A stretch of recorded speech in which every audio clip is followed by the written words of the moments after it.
Welcome back to the Ancestral Findings Podcast. The 1840 U.S. Census might be the most overlooked turning point in early American record-keeping. On the surface, it still looks like the older ones. Just one name listed, a page full of tick marks, and plenty of room for guesswork. But this was a census taken on the edge of transformation. The United States was about to change fast. Railroads were spreading. The telegraph was just a few years away. Families were scattering across the continent. And yet there was still one more census to be taken the old way, by head of household with ages in neat little boxes. If you're working with ancestors in the 1840s, this census may be the last breadcrumb before the trail suddenly gets clearer in 1850. But even though the names are still missing for most people, the 1840 census hides some of the best leads in early American research, especially if you take your time with it.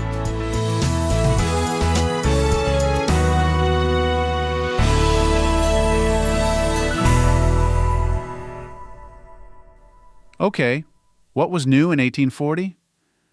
Compared to 1830, the 1840 census made a few small but meaningful changes. First, the age categories were expanded, especially at the top end. The census now included separate columns for people aged 80 to 89, 90 to 99, and 100 and over. That doesn't sound dramatic, but it matters. If you've got an ancestor born in the 1740s or earlier, someone who lived long enough to see railroads, steamships, and a country growing beyond the Mississippi, this might be the census where they last appear. And for those of us trying to pin down birth years or confirm whether someone was still alive in the early 1840s, those age brackets are a quiet gift. Another change was the count of persons with disabilities, including those who were blind, deaf, or mentally ill. It's one of the earliest times the government tried to track this part of the population, and while it was far from perfect, it gives researchers a rare insight into households that were caring for family members with lifelong challenges. If you've ever found a puzzling gap in a family's story, someone who stayed home, never married, or disappeared from other records, this census can sometimes help explain why. But perhaps the biggest change was the inclusion of a separate schedule of Revolutionary War pensioners, a rare moment when the government actually named people outside the usual head of household format. This part of the 1840 census is a gold mine. Each county was supposed to submit a list of every person in the area who was receiving a pension for service in the American Revolution. These were actual names, men and occasionally widows who had either fought in the war or were surviving spouses of those who did. What makes this so useful is that it links pensioners to the households where they were living. You might find an elderly veteran living with his son or daughter, or with a neighbor acting as caregiver. Suddenly, you're not just guessing whether someone was still alive. You've got a name, an exact location, and sometimes even notes about their age or condition. These schedules are filed separately from the main census rolls, but they were published and are widely available. Many can be found in printed form or in digital archives like HathiTrust, Internet Archive, or Fold3. I've used this list more than once to confirm a hunch that an older man living with a younger couple was the family patriarch. And I've seen it spark discoveries about previously unknown Revolutionary War service, especially for men whose military records are thin or missing. Like in 1830, the 1840 census gives you age groups for every member of the household, both male and female, including enslaved individuals and free people of color. But by now, the groupings are more detailed, especially for older adults. This helps when trying to untangle families with common names.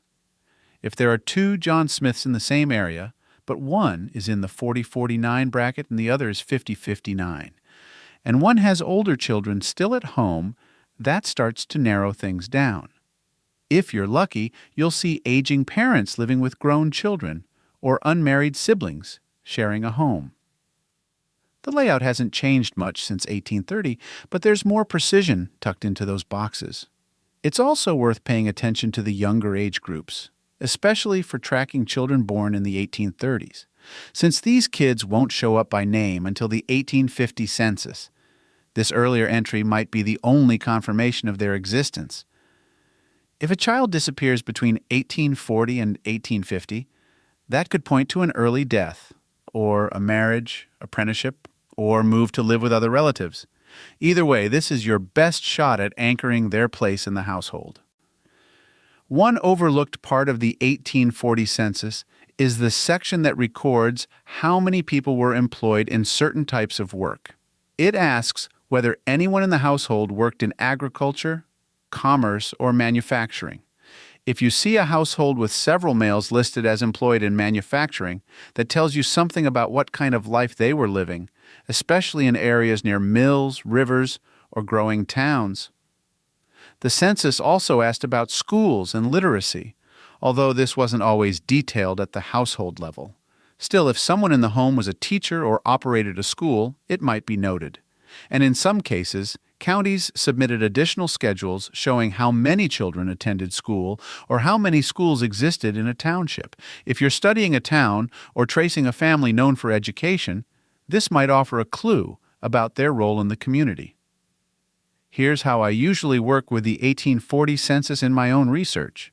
First, I use the age brackets to build out likely family groups, trying to match parents and children based on ages and household size. Then I cross-check that with the 1830 census. Did the number of children change? Did older parents move in or disappear? Next, I look for patterns in neighbors. Who's living nearby? Are there other households with the same surname or familiar names from earlier records? Families often move together or settled near one another, and that can help confirm connections. I also compare the 1840 listings with known veterans from the Revolutionary War pension files. If I've already found a pension file, I check to see if the veteran is listed in the 1840 pensioner schedule.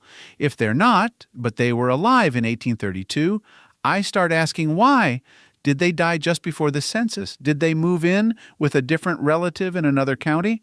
Finally, I use the employment categories and disability notations to help round out the story. If a household includes someone marked as blind or deaf, or someone working in manufacturing while most of the town was farming, that can point me toward newspapers, court records, or town directories that fill in the details. The 1840 census is more than just a last glimpse before the names appear. It's a mirror of a country on the brink of major change, politically, socially, and technologically. It still asks its questions in an old-fashioned way, but the answers are deeper, the clues sharper, and the stories closer to the surface. When you sit down with the 1840 census, you're looking at a snapshot of a generation that lived through revolution, expansion, and unrest. You're catching one last look at grandparents, aging patriots, and growing families before the historical lights turn on in 1850. It's worth taking your time with it, because in those quiet pages, a lot of voices are still waiting to be heard.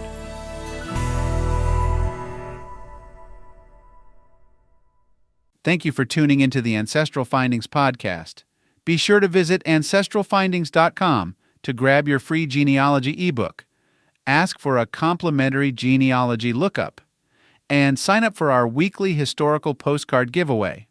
A special thanks to our Patreon supporters. Your contributions help to anchor our family tree firmly in the ground, allow our lineage to fly high, and keep our journey through history on the right path. Wishing you a fantastic day and happy searching.